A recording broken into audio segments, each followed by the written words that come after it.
Although the minimally invasive implantable CGM systems we introduced previously have already greatly relieved patient discomfort, enhanced adherence to treatment, and effectively prevented the onset of high or low blood sugar levels, there still remains some problems with this type of CGM, like sensor insertion discomfort, skin irritation, and allergic reactions, etc. To minimize the physical discomfort of diabetic patients, scientists invented technologies closer to the non-invasive conception.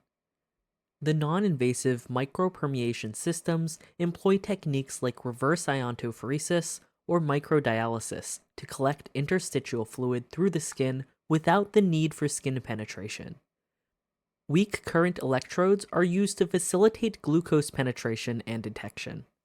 Reverse iontophoresis involves the utilization of the negatively charged skin at a pH level that is controlled, resulting in its selective permeability to cations.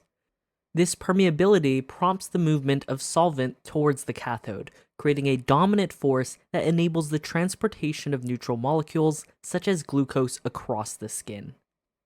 There are two primary mechanisms involved in reverse iontophoresis: electromigration and electroosmosis. Electromigration refers to the movement of small ions across the skin directly influenced by an electric field. Electrode reactions convert electron fluxes into ionic fluxes, and these ions transport through the skin to maintain electrical balance. The total charge transported depends on the strength and duration of the applied electrical field. Transport numbers are influenced by the relative mobilities and concentrations of all the mobile ions present in the iontophoretic system. Considering that NaCl is the primary electrolyte in the extracellular fluid, Na+ and Cl- ions contribute significantly to the current during iontophoresis. Electroosmosis, on the other hand, serves as the primary mechanism for transporting uncharged molecules and high molecular weight cations. At physiological pH, the skin carries a negative charge, making it selectively permeable to cations.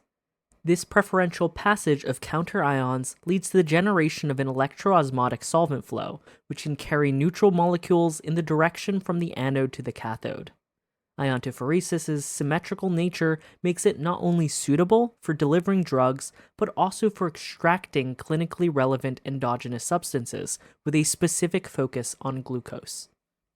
The history of commercializing non-invasive CGM can be retrieved back to 1999, when GlucoWatch published by Cygnus got FDA certification.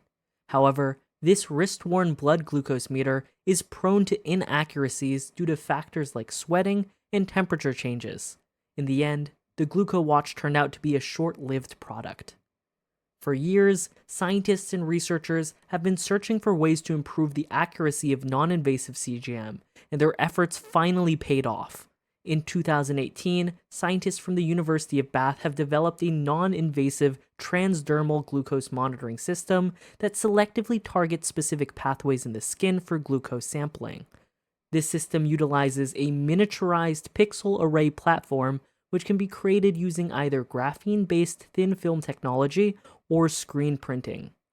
By employing electroosmotic extraction, the system extracts glucose from the interstitial fluid through individual and specialized pathways located within the skin. These pathways are accessible through the pixels of the array. Almost at the same time, researchers at Tsinghua University have developed a skin biosensor that measures without pricking the finger, using only a very thin skin-like patch that is held close to the surface of the skin. Measuring blood glucose levels is almost identical to a standard clinical blood test. The fundamental concept behind the microdialysis technique is to replicate the function of a capillary blood vessel by gradually perfusing a dialysis tube that is inserted into the tissue. The concentrations of metabolites in the collected dialysate are subsequently analyzed, providing insights into the levels present in the interstitial fluid. This occurs due to the diffusion of substances through the semi-permeable membrane. The microdialysis CGM system is the most mature system among the CGMs we introduced today. There have already been products in the market based on this technique. For example, the Glucomende provides a needle-free insertion for diabetic patients.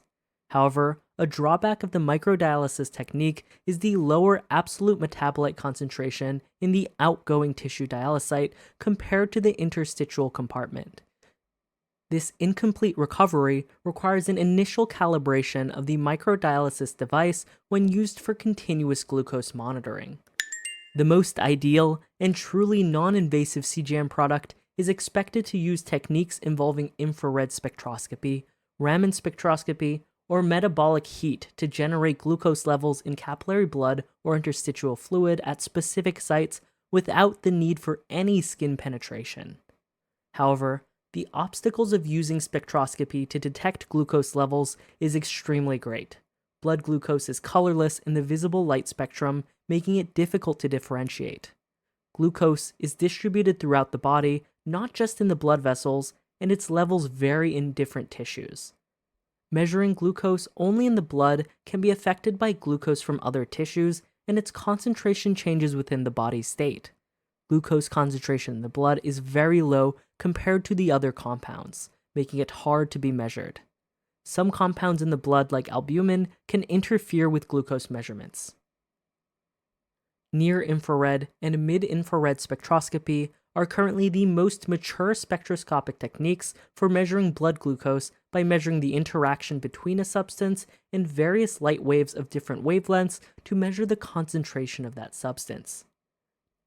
Technically, by studying the response characteristics of a substance at different wavelengths, it is possible to obtain its specific spectral characteristics at a certain band of light waves.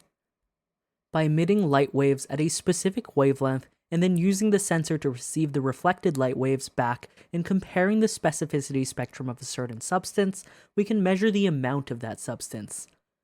The spectral characteristics of glucose are most pronounced under near-infrared 600 nanometers to 2500 nanometers and mid-infrared 2500 nanometers to 16,000 nanometer irradiation, and light waves in these two wavelengths are unable to penetrate most tissues in the body. Therefore, we usually measure the blood glucose level in the human body by measuring the spectrum of light waves reflected back from the tissues, rather than the spectrum of light waves that penetrate the tissues. However, during research and development, technicians face difficulties due to weak signals, interference from similar compounds, and discrepancies between measurement sites. Achieving accurate and standardized results requiring overcoming these challenges and addressing the specific limitations of the measurement technique. There are two CGM products with CE certification using near-infrared and mid-infrared spectroscopy. Biocontrol Technologies Diasense, developed using near-infrared spectroscopy, successfully received CE certification, but failed in the FDA's 510(k) clearance in 1994. Israeli company Sinaga has also received CE certification for its non-invasive CGM product. In clinical trials conducted between 2008 and 2012, the device uses 4 LED light sources to detect a spectrum of wavelengths between 600 and 1150 nanometers through the finger, with some being absorbed and changing color as the light passes through human tissue. This product didn't get FDA certification either.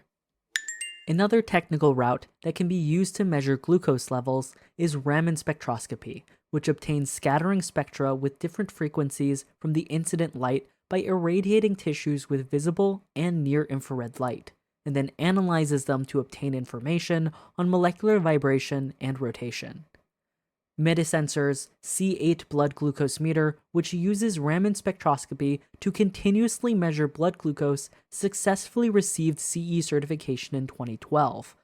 The device is attached to the waist with a belt that is held close to the skin and works by shining a monochromatic beam of light on the skin and detecting the return spectrum.